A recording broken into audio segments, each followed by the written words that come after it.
With the help of your local conservation district, you've designed, selected, and planted. Now it's time to take care of your seedlings.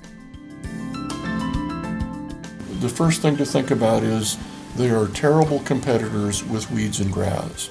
So the extent you can keep weeds and grass away from your trees, the better they're going to do. You can do this with a mulch. We use a black fabric mulch. There's a lot of mulches available. My advice to you is pay a little more and get a good heavy one. A lot of the mulches that you're going to find at the box stores that are fairly inexpensive tear very easily. You're going to get them out in the wind. You're going to have animals walking over, people walking over them. You're going to have holes in them, and they're not going to hold up. So put a good mulch down if you're going to use fabric. I recommend a 3-ounce per square foot or heavier. That's really going to hold up. You also want to think about when you locate it, put it in such a way that it's easy to care for in terms of mowing. Mowing's another way that you can keep those weeds down, and particularly from shading the trees.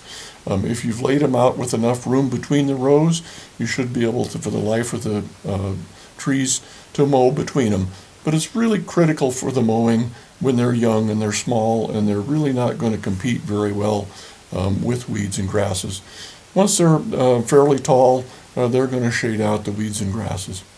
You want to think about, do you want to add supplemental moisture? Obviously, on a lot of the living snow fences, there is no supplemental moisture added, so the trees will grow. But if you really want them to flourish, and most people want them to grow quickly, supplemental moisture is really going to help. The easiest way to do that is a drip system, which is very easy to put together.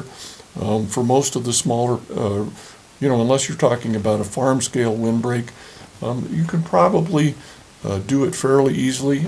It's a good, easy do-it-yourself project. And then your moisture, or the moisture that you're adding, is really going to go where you need it. Make sure that you water them those first few years to really get some vigorous growth. Once they get older, then you can back off on the watering or quit watering them altogether. Although if you really want the trees to continue to flourish, if this is something near your house where you're really looking for the trees to flourish and look good, then you may want to consider some form of supplemental moisture for the life of the windbreak. Generally, if you put down a good fabric mulch, you plant them right, and you give them some supplemental moisture, you're going to have over 95% survival. You're not going to lose a lot of them. However, you are going to lose a few.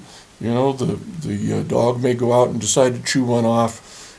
Jackrabbits tend to like windbreak sometimes, and sometimes the trees just don't take. Oftentimes, if you bought your trees from the conservation district, you got extra trees. What you should do with those extra trees and put them in a protected area and grow them for replacements.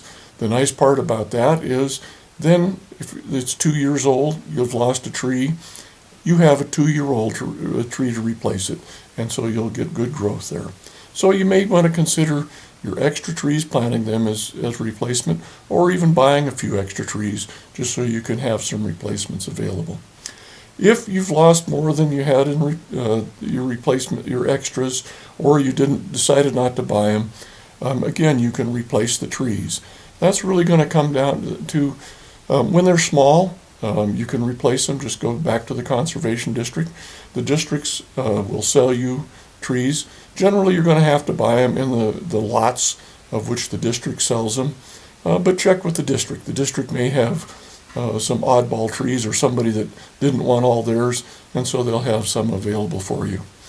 Once the planting gets larger, then still you can get the small seedling trees, but at that point, obviously you'd like them to be more the size of what you had. There's a lot of options available to you. My recommendation is don't go out and buy anything too big. For one thing, it's going to be very expensive. The other is a big tree planted in there probably is not going to thrive. So buy something 4 foot or less tall. Buy a nice, I like the smaller potted trees. That way they have their entire root system. You can plant them in the Windbreak. Now, they may be a little smaller than what you have there, but they'll come along fairly rapidly. In a lot of cases, if you got a good potted tree, it's going to catch up with a big balled and burlap that you paid 4 times as much for fairly quickly. With proper care, your trees can grow and flourish. But remember, your local conservation district is here to help.